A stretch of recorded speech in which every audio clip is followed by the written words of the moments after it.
Hey, it's your boy Moo here. Sorry, the studio's in a state of disrepair. I'm doing some construction in it, so this whole situation is kind of more difficult. Obviously, things are a little odd here. I keep seeing these videos. I'm taking a break. I'm watching YouTube while I'm doing the work around the studio, and I keep seeing these videos like Mrbeast's career is over. Mrbeast just ended his career. Things like that. So the situation is, from what I can tell, not that Mrbeast has done anything specifically. I don't think that those accusations have been made against him. That might be a different story. What I'm hearing is that the person that worked for him, his friend Chris, was the person doing these heinous things and approaching minors, which anyone that knows me at all knows exactly what I think about that. I'm unapologetic about pitching them in the wood chipper.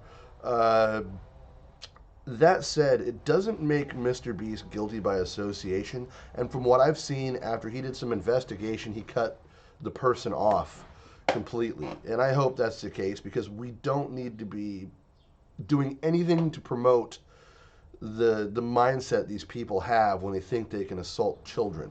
I know there's pushback because the Chris person is transgender, but it doesn't matter. If you hurt kids, you hurt kids. It doesn't. That has nothing to do with the crime at hand.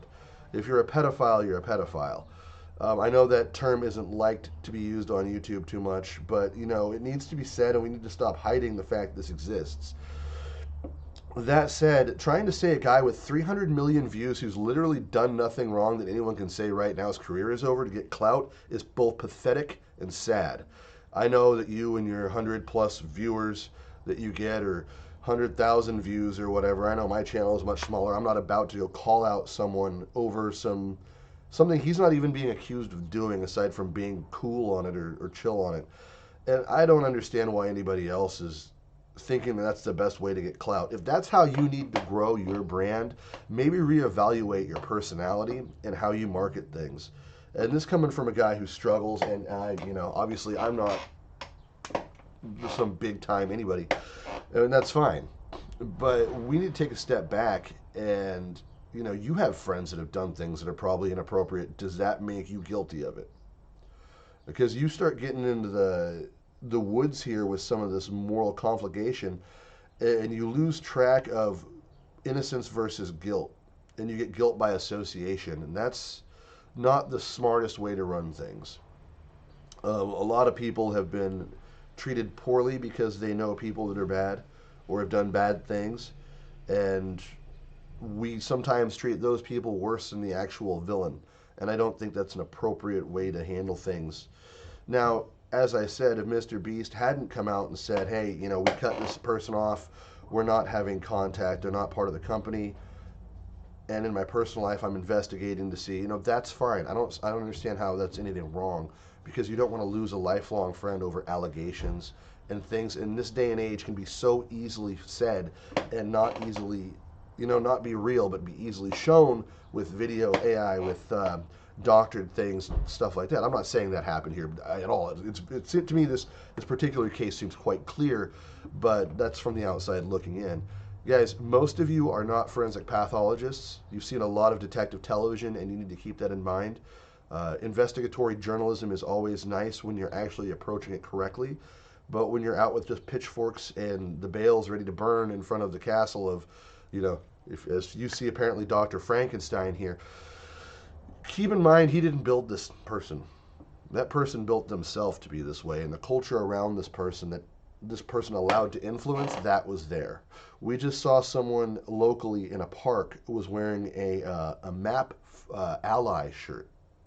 For those of you who don't know what that is, a MAP is a minor attracted person, as they like to normify themselves because they're trying to get into that LGBTQ community. No, you don't belong there. It's a crime. It's a mental illness. And I don't care what Sneeko says. If you are attracted to underage people, you need to seek psychological help. Don't act on it, because if you do, if they're willing to throw Mrbeast under the bus for just being associated with someone, just imagine what they'll do to you. And from what I hear, prison isn't very nice to people like that. I'm not saying there's not treatment available for you, but it's not normal to be attracted to younger people like that, to young people like that. I'm not talking you're 30, she's 20. I'm talking, you're in your 20s and this person's 16, 14, 15. There's something wrong with you, and you absolutely need to get help. This isn't to be normalized. The minute we start trying to normalize this in society is the time we burn it down. That's the end of it, because that is just too much. Children are the only sacred thing we have here in this godforsaken country lately, and it's time that we can start like coming together at least for that. I've heard a lot of argument with people about age of consent laws and crap like that. You know what? 18 is fine. But I also think that the drinking age should be 18. And if you can serve in the military, if you can vote, if you can have those two huge burdens on you, there's no reason you shouldn't be able to smoke and drink and be an adult. So that's a fine date. Even then, I mean, we could argue about developmental stages. That's a whole other story. And if you want to get semantical, call Jordan Peterson, because I'm not in the mood right now. But don't just go after Mrbeast and try to claim clout because you think you're growing your brand off the downfall of someone who has worked really hard to be where they're at. It's pathetic. It's not nuanced in any way. It's as old. And if you have to be the kind of person to pitch people under the bus to succeed, you don't deserve success. No one sees people like you in the movies and says, hey, I vote for that guy. I'm hoping he wins. He's always the one that gets the ass end of it for a reason in those movies, because everyone hates that person. So don't be that guy, huh? Don't touch kids, and don't use someone else's downfall to boost your own ego. It's pathetic. This isn't Disney we're talking about. Bash them all you want. Fucking bastards ruining Star Wars. Fucking